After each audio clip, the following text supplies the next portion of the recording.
Hello, welcome back to Elise Reads and Speaks. Today I am bringing you my November wrap-up. Don't even tell me that it's the end of December because I am well aware. But you know what? As I tell my drama kids that I teach, you get what you get and you don't pitch a fit. So that's what we're doing here. All right, beginning of November, I started off with the Queen's Counsel series, Rebel Rose by Emma Thoralt.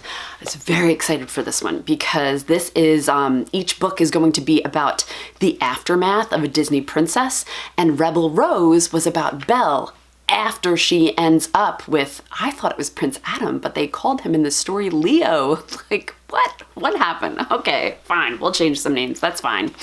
Okay, so I really enjoy the idea of this series. I like seeing the aftermath. However, I wanted more of the French Revolt rebellion, and I felt like we dealt a lot more with Belle's feelings of having, I guess, Stockholm syndrome, because she did come back to that a lot about how she fell in love with somebody that basically kept her captive. And I'm not saying that's not important. That is important, but it's just not the life that I wanted to follow after it. Does that make sense? I wanted to see her coming into her own, which you do get little glimpses of, but I just wasn't so, I wasn't so captivated by it. And it was the same as in like any Disney story. You could tell who the bad guy was, okay? There was no shock. You know that the bad guy was the bad guy and they were gonna find some way to overcome the badness. I don't know. So I gave it 3 stars. That's not to say that I won't read the future books because I'm really interested in what this series is doing. So I will read the next one. I just hope that there's more meat for the future Disney princesses in this series. Next, I listened to the audiobook of Daughter of Empire, My Life as a Mountbatten, and that was by Lady Pamela Hicks. Clearly, I have been down the Crown rabbit hole because I love hearing about the royals, and I figured, fine, this sounds like a good time. I mean, like, it was all right. I gave it 2 stars, but it was just kind of boring. Like, I don't know, it was like a cousin of Prince Philip, and I was hearing names that I was familiar with hearing, but it just wasn't from the perspective of the person I wanted to hear it from, so I was just bored for a lot of it. 2 stars. Then I went on to one of my arcs that I had from NetGalley. This is The First Time We Met by Joe Lovett, and I thought this one was super cute. The premise of the story is that they meet at a cafe and they both feel the sparks, and she says something to him and finds out that he is actually getting married that day to somebody else. So throughout this journey, they like meet sporadically throughout their lives, and then like, you know what's gonna happen towards the end. They're finally gonna have things meet up at the same time in life, okay? I knew what was going to happen, but I really enjoyed the journey getting there. Like I liked seeing marital struggle, I guess, portrayed in a very realistic light, like both of them. But I really liked how this was just kind of like a fresh take on love, and I felt like when I finished it, it made me think about love and what I want for myself. And if you're thinking about that after you finish a book, I think a book did its job, so that's why I gave it 4 stars. Then I went on to The Forgotten Sister by Nicola Cornick, and I thoroughly enjoyed this one. This one was featuring around Robert Dudley, who we all know the original Queen Elizabeth was in love with Robert Dudley, and she didn't really pay much attention to the fact that she was hurting his wife through this. And it's also present day, so it was mirrored, like there was an Elizabeth, you know, Queen Elizabeth from that time, and then in present day there was like a Queen Elizabeth character. Like they each mirrored each other, Robert Dudley and the other one, and the wife Amy, who he dates in the modern day time. Okay, I don't know if I'm explaining that well. I did enjoy my time though, because it ended up being kind of a mystery, because in the present day we're trying to figure out what happened to the girlfriend of the guy that Liz is interested in. And if you're familiar with the story, like Robert Dudley's wife was just said to have been, you know, not thrown down the stairs, but she fell down the stairs and she ended up losing her life. And it's kind of like, did that really happen? Or did somebody push her down the stairs so he could hopefully be with Queen Elizabeth? I mean, it's a mystery that really hasn't been answered because there's not enough evidence. And taking that story and like piecing those puzzle pieces together and answering it in this fictional book, and then bringing it into modern day times, it was a good time. So I gave it 4 stars. Then I listened to the audiobook of Wilmingtons Lie by David Zucchino. And this was about the Wilmington uprising in, I believe it's 1893. There's a lot of racist shit that goes on in Wilmington, North Carolina. I lived there for a while and I know a lot of it. So I was very interested in listening to the story and hearing about people and places that are named after these racist motherfuckers. Some of them have been renamed just this year, so that's interesting. But just hearing the facts about what these people did and then like we name stuff after them, like why? I understand that that's a problem. Why doesn't everybody else see that that's a problem? Okay, I digress. I thought the facts were interesting to listen to, but it's not something that was like, boom, mind-blowing. So I gave it 3 stars. It was also a little heavier than the nonfiction that I like to read. So it was a lot of facts and not so much a storyline pertaining to those facts. Does that make sense? I hope I'm explaining it well. Like I read Tudor History by Alison Ware and it's just like captivating and amazing because, it follows a timeline. This one, it wasn't as captivating as I would like or I need to be into nonfiction. That's why I gave it 3 stars, but still good information if you're interested. Then I read another arc. This was Silent Night by Nell Pattison. This is another one that I got from NetGalley, and I have learned again that sometimes it doesn't say in NetGalley when something is part of a series. So I read the 2nd book in a series. But it's one of those like cop investigation type things. So like Law and Order SVU, you don't need to watch every episode prior to the episode that you're watching to understand what's happening because it's a new case every time.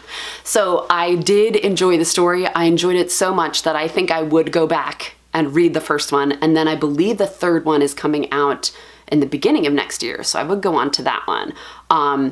Honestly, there's not much to say about this except that it was a good mystery and it had me guessing and I really enjoyed my time, so I gave it 4 stars. My book club's pick for the month of November was In the Shadow of Blackbirds. It's by Kat Winters. And this one I felt like, I enjoyed it, but it was also something that was going to be a little emotional for each of us because the person that ended up choosing this book, and then we all voted on, what books we were going to read in 2020. She ended up passing away this year. And it's just, it was going to be sad for each of us to read a book that we knew that she had put in there that we all voted on. And we were gonna take a copy of the book and like sign it and put something nice in it and send it to her husband. But then when we saw that it's like really mirroring the pandemic and just the way that she passed, it would not be a good book to send forward. So, Kat, you were in our thoughts, and I thank you for picking this book because I really enjoyed it. So like I said, it does mirror the pandemic, even the stupid shit that it shouldn't be mirroring, like people making fun of the people wearing masks. Like, why? Why do we do that? I don't know. But it also had some good like spooky paranormal stuff in here as far as ghosts and what do they call like paranormal photography? There was a special word for it. I forget what it is, but somebody that claims that they can take pictures of people and then have the ghosts appear in the picture. So that I guess was a big thing around this time with the flu that was infecting everyone around 1918. And I think also with the people dealing with war and losing their sons in the war, they were just hoping to get a little piece of that back by somebody that could claim they could take their picture and you would see the ghost of that person. So clearly there's a mystery somewhere in here too. I really enjoyed it. I gave it 4 stars, and it's a short book, and I think it's one that I would pick up again. It seemed like the general consensus of book club was like middle of the road, 3 stars, but I really liked it. Then I listened to the audiobook of Instant Karma by Marissa Meyer. Dude, I love me some Marissa Meyer because she is the author of Lunar Chronicles, and that is one of my favorites of all time. This was not it. Like, I'm not saying I hated it. I gave it 3 stars, but it was a big book. I mean, it was a long book for being a contemporary about 2 kids falling in love, It was long. I was into the marine biology aspect of it because I just find that stuff like sea otters and whatnot interesting. I think it's cute and I like it, and I like the idea that 2 kids in high school could fall in love while working at this rehab center for marine life. I think that's adorable. She didn't need the other stuff, and like the instant karma idea was just really stupid. stupid. Like, you wish something happens so then it does, and then, I don't know. That part was stupid. Honestly, I think if you took out the instant karma of Instant Karma, like, it would have been a better book, and it would have been a shorter book, and it would have just been about two kids falling in love at a wildlife rehab. Doesn't that sound cute? Yeah, it would have been cute, but because it was too long and because I thought the karma stuff was dumb, I gave it 3 stars. Then I read another arc that I had from NetGalley. This one is called The Twins by J.S. Lark, and oh my god, I hated it. Like, 1 star. You have got the much coveted 1 star. I mean, I didn't even know what was happening in this book. The time jumping and the perspective that was written from each chapter, I was like, I don't even know who's talking right now because both of the twins sound alike. And then they use the wrong name at times. And for a second, I was gonna start jotting them down and just tell the publisher, like, hey, they're using the wrong names. Like, it should have been this name here, not this girl's name. But then when I got to the end of the book, I was like, was that intentional? Like, were they trying to screw with my head? Because it is a psychological thriller. I don't know what they were trying to do. Whatever they were trying to do, it didn't work because I gave it 1 star. But luckily, the next book that I read was by Alison Ware, and I gave it 5 stars. Honestly, I think she could write a manual about watching paint dry, and I would probably give it 5 stars because I love her writing. I love it. Oh, I didn't even tell you the title. The title is Anne of Cleves, the Princess in the Portrait. This one is about the 4th wife of Henry VIII, and I buddy read this again with Emily at Novell Novels. Oh man, guys, you need a buddy read friend because it's just like, it's so satisfying to read something and go, and then have somebody to immediately text. Like, it's so much fun. So Emily, thank you so much for doing these buddy reads with me. I really enjoy them. Anne of Cleves, man, like, there's not much to say that you don't already know. Okay, this was the wife of King Henry that he saw in a portrait, and then when she got to England, he did not think that she looked like her portrait at all. There are some major liberties that Alison Ware takes with Anne of Cleves' story. I will say that people are gonna love it or they're gonna hate it. All right, because it's a big assumption of what happened in her life. I really enjoyed it because I think she had not so much the evidence to back it up, but the background of Anne of Cleves' life. Like, I understand why she took that jump, why she made that assumption, and she made it believable for me that, I mean, I was just flipping and reading as fast as I could because I was so into it. Another 5 star from Alison Ware. Love her. Then I read another arc that I had from NetGalley. This was Notorious by Minerva Spencer, and unfortunately I gave this one 2 stars. I was really looking forward to this one. I thought this was going to be a palate cleanser of 2 people in love in the Victorian times, and he was described as a rake and she's like an independent woman. You know, that kind of crap that I'm just totally into. It was just a little flat, a little boring. I felt like a lot of it focused around him teaching her to have sex, and that's just like, it's not what I signed on to, and honestly, it's not what I'm really into.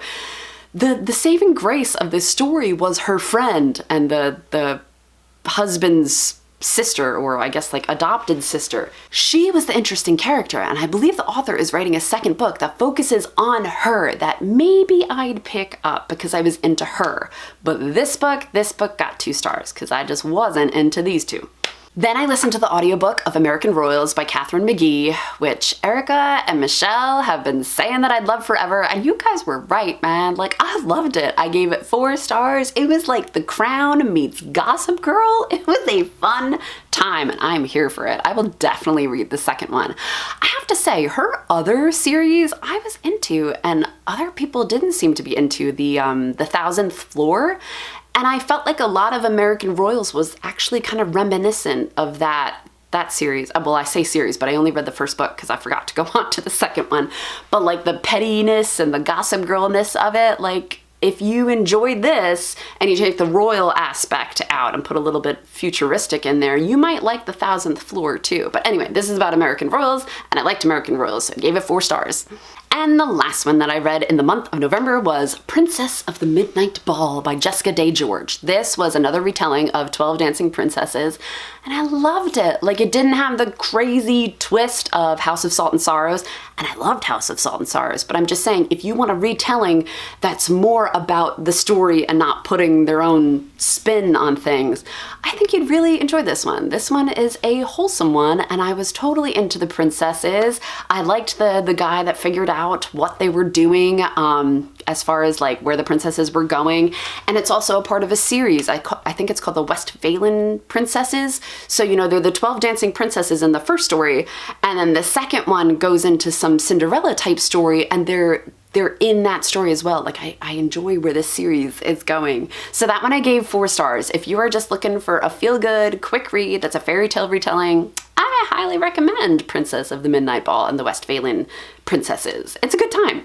Okay, those are all the books that I read for the month of November. If you have made it this far, thank you so much. Like, I really appreciate it. Just leave me an emoji down there just so that I know you were here the whole time so I can give you a thumbs up, because I, again, really appreciate it. All right, that's all I've got for today. Thank you for tuning in to Elise Reads and Speaks. I will catch you next time, guys. Bye.